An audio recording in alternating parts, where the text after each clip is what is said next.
As we also look at the crucial elections in India's neighborhood, of course, 2024 is an election year. And in the shadow of China, an island is asserting its identity. Taiwan goes to polls on Saturday in the high-stakes elections. But will this escalate its conflict with China? That is the big question. Take a look. We do not provoke or surrender. We have won the trust of the international community with unparalleled credibility to face China confidently and calmly.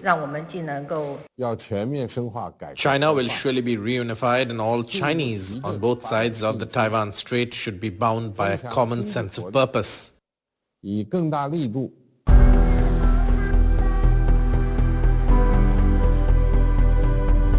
A much-watched election, both by China and the world. Taiwan will vote on the 13th of January, and both Taiwan's president and Xi Jinping have upped the ante. From Taiwan's defense ministry reporting Chinese balloons flying in its vicinity, the balloons are feared to be used for spying, to China accusing Taiwan of unfair trade practices, even ending some tariff cuts. China is interfering in Taiwan's elections using many platforms such as Douyin or TikTok.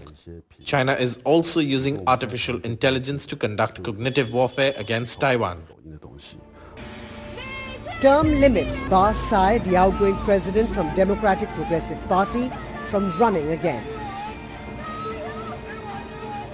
But China has branded this year's DPP candidate and current Taiwan vice president Lai Ching-te as a separatist. Taiwan's largest opposition party, the Kuomintang, projects the upcoming vote as a choice between war and peace. Like most other nations, India and Taiwan do not have official diplomatic ties. But India currently ranks as Taiwan's 14th largest export destination and 18th largest source of imports.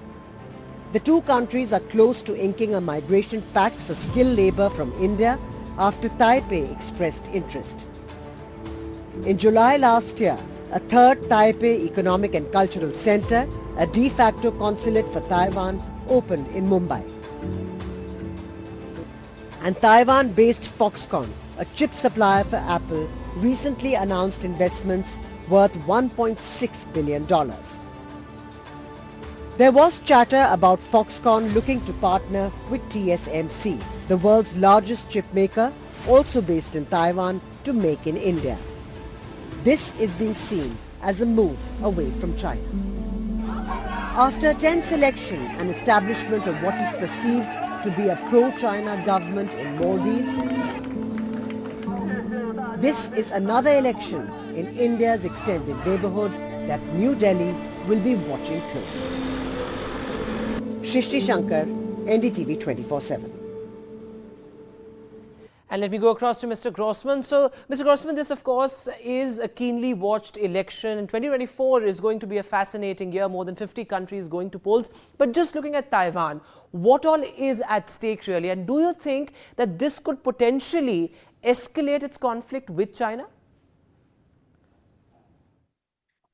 Yeah, so obviously there's a lot at stake. Ching-te or William Lai of the Democratic Progressive Party in Taiwan is going to win tomorrow, and that is China's worst fear because Lai in the past has said that he's a pro-independence worker or pro-independence supporter of Taiwan.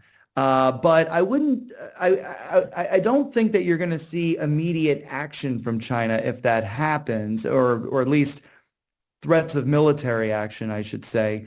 Right after the election result, I think China is going to take a wait and see approach, and that means waiting and seeing what happens. Lai gives his inauguration speech, and the reason I say that is because that's exactly what China did after Tsai Ing-wen was elected back in January of 2016, and when Tsai said that the 1992 consensus was an historic fact, quote unquote. She thought she was giving an olive branch to, extending an olive branch to Beijing by saying that because it implies there's a one China formula. Beijing basically said, no, that's an incomplete test answer, try again. So I think Lai is going to get a similar treatment. And if he does not give the correct test answer to Beijing, then we could see trouble ahead.